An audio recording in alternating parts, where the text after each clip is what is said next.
జై శ్రీరామ్.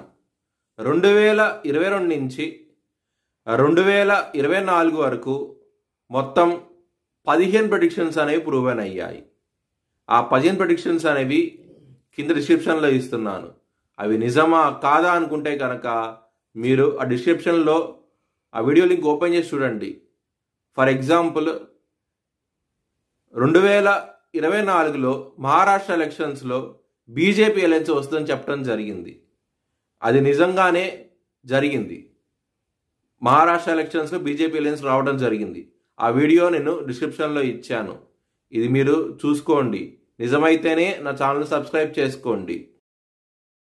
మిథున్ రాశికి అధిపతి బుధుడు. మిథున్ రాశిలో ఆరుద్ర 4 పాదాలు, మృగశిర 3, 4 పాదాలు, పునర్వసు 1, 2, 3 పాదాలు ఉంటాయి. ఈ నక్షత్రం వాళ్ళందరికీను నేను చెప్పే మాస ఫలితాలు వర్తిస్తాయి. ఈ మాసంలో లగ్నాధిపతి అయిన బుధుడు శనితో కలిసి ఉండబోతున్నారు 10వ తారీఖు నుంచి. దాని మూలంగా హెల్త్ పరంగా ఇబ్బందికరమైన వాతావరణం అంటూ ఉండబోతోంది. కొంచెం జాగ్రత్త అంటూ ఎక్కువ తీసుకోండి. విష్ణు సహస్రనామం పారాయణం చేస్తే కనుక మంచి ఫలితాలంటూ ఉంటాయి. లగ్నంలో కుజుడున్నారు. ధైర్య సాహసాలంటూ ఎక్కువగా చేస్తూ ఉంటారు. రిస్క్ అనేది ఎక్కువగా ఉంటుంది. కొంచెం జాగ్రత్త ఎక్కువ తీసుకోండి. క్యాల్కులేటెడ్ రిస్క్ తీసుకోండి, లేకపోతే ఇబ్బంది పడే అవకాశాలు ఎక్కువగా ఉంటాయి. 12వ స్థానం అధిపతి అయిన శుక్రుడు రాహుతో కలిసి ఉన్నారు. దాని మూలంగా మనీ పరంగా మోసపోయే అవకాశాలు ఎక్కువగా ఉన్నాయి. శత్రువులతో జాగ్రత్తగా ఉండండి. 3వ వ్యక్తి మూలంగా ఇబ్బంది పడే అవకాశాలు ఎక్కువగా ఉన్నాయి.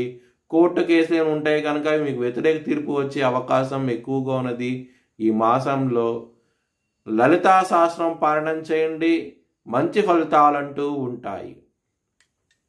గురువు 12వ స్థానంలో ఉన్నారు.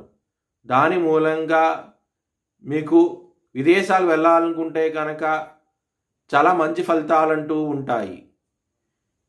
లవర్స్కి మాత్రం ఈ మాసం అనేది అంత అనుకూలంగా లేదు. మీకు బ్రేకప్ అయ్యే అవకాశాలు ఎక్కువగా ఉన్నాయి. శత్రువులు అధికంగా ఉంటారు. హనుమాన్ చాలీసా పారాయణం చేయండి. మంచి ఫలితాలంటూ ఉంటాయి. కెరియర్ పరంగా చాలా మంచి ప్యాకేజ్ రాబోతోంది. చాలా ఆనందంగా ఉంటారు. మీ భవిష్యత్ వివరాల కోసమై హెచ్ఎల్ఎన్ జ్యోతిష్యాలయాన్ని సంప్రదించండి.